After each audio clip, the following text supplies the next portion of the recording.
Bom, então vamos aqui tirar algumas dúvidas aqui, explicar um pouco sobre o iter criminis, que é o caminho do crime. Muita gente faz confusão entre alguns institutos do direito penal, como tentativa, desistência voluntária, arrependimento eficaz posterior. E aqui, de uma maneira bem simplificada, eu tentei sintetizar as principais informações que você precisa saber para nunca mais confundir isso na sua vida, certo? Então, olha só. Vamos começar aqui. Iter criminis, caminho do crime. Tudo começa com a cogitação do crime, certo? Cogitação é a ideia, querer matar alguém, por exemplo, certo? Então, a cogitação ela é sempre impunível, tá? Não vai ter processo penal, não vai ter ação penal, nada contra você se você simplesmente pensar em cometer um crime, certo? Próximo passo, preparação. A preparação, por exemplo, você quer matar alguém, você vai lá, compra uma arma de fogo, você ajeita, prepara toda a situação ali e tal, né? Então, em regra, olha só, em regra, a preparação ela é impunível.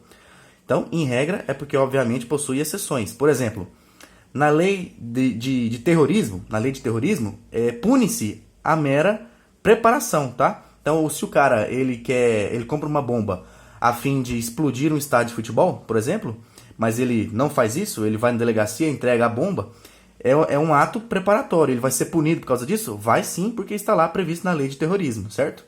Mas, em regra, a preparação é impunível. Bom, próximo passo, o início ali dos atos executórios do crime, né? Então você já dá um tiro, você quer furtar uma residência, você entra dentro da casa, entendeu? Você inicia de alguma forma os atos executórios do crime. É punível e a consumação também, logicamente, é punível. Bom, a grande questão, pessoal, tá aqui, ó. A grande questão tá aqui. Tá entre os atos executórios, e a consumação do delito, da infração penal. Se entre o início dos atos executórios e a consumação do crime você parar, stop, você parou, você não consumou o crime. A pergunta que vai ser você não consumou por circunstâncias alheias à sua vontade? Ou você não consumou, foi um ato voluntário, você teve voluntariedade em parar?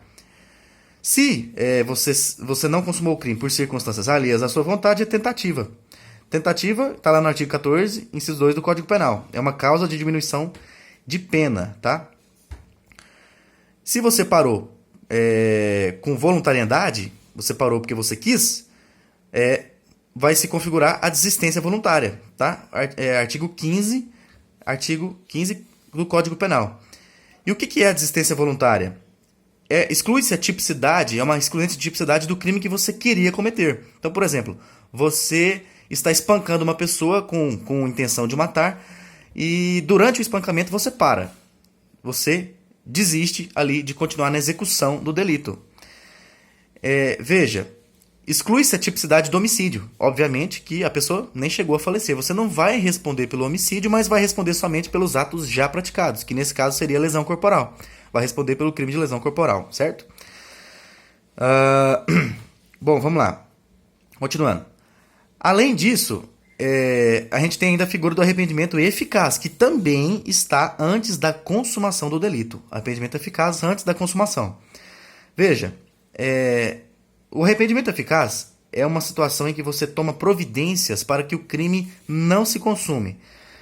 Um exemplo clássico é o cara que atira na vítima, querendo matar, mas ele pega a vítima, coloca dentro do carro, leva para o hospital e lá a pessoa devidamente tratada não morre, não falece. Arrependimento eficaz. Toma providências para que o crime não se consume. Veja que, repare que, atenção, se o arrependimento não for eficaz, se a pessoa chega lá no hospital, por exemplo, e ela morre, ela não sobrevive, o agente, o criminoso, vai responder pelo crime, tá? Pelo homicídio, vai responder pelo homicídio. O arrependimento, se ele não for eficaz, responde pelo crime. Mas se for, exclui-se o crime que ele queria cometer, nesse caso o homicídio, e responde somente pela lesão corporal, né? Então, perceba que tanto a desistência voluntária quanto o arrependimento eficaz estão previstos no artigo 15 do Código Penal. A desistência na parte inicial do artigo e o arrependimento eficaz na parte final. Os dois estão separados ali por um ou, né?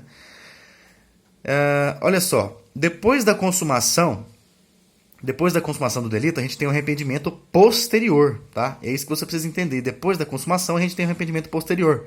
Artigo 16 do Código Penal.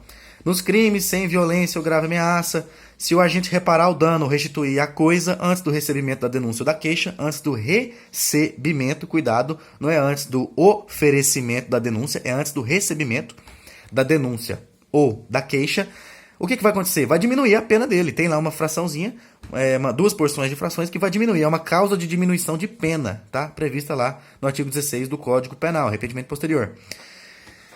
E por fim, cumpre salientar aqui a questão do exaurimento. O que é exaurimento? Exaurimento do crime. Exaurimento, pessoal, é uma consequência natural de alguns crimes, tá? Alguns crimes, não são todos. Exemplo, corrupção passiva. O funcionário público lá que recebe ou solicita uma vantagem indevida, só de solicitar ou só de receber, ele já consumou o delito, tá? Ele já consumou o delito. Se por acaso ele recebeu o dinheiro, se o particular pagar para ele efetivamente, é mero exaurimento, tá? Mero exaurimento do delito. É uma consequência natural do crime de corrupção passiva, mas ele já consumou o crime desde a solicitação ou desde o recebimento da vantagem indevida. Perfeito? E, por fim, entenda que o exaurimento ele não se insere na linha de desdobramento do iter criminis. Ele está fora do iter criminis. Beleza? É isso aí.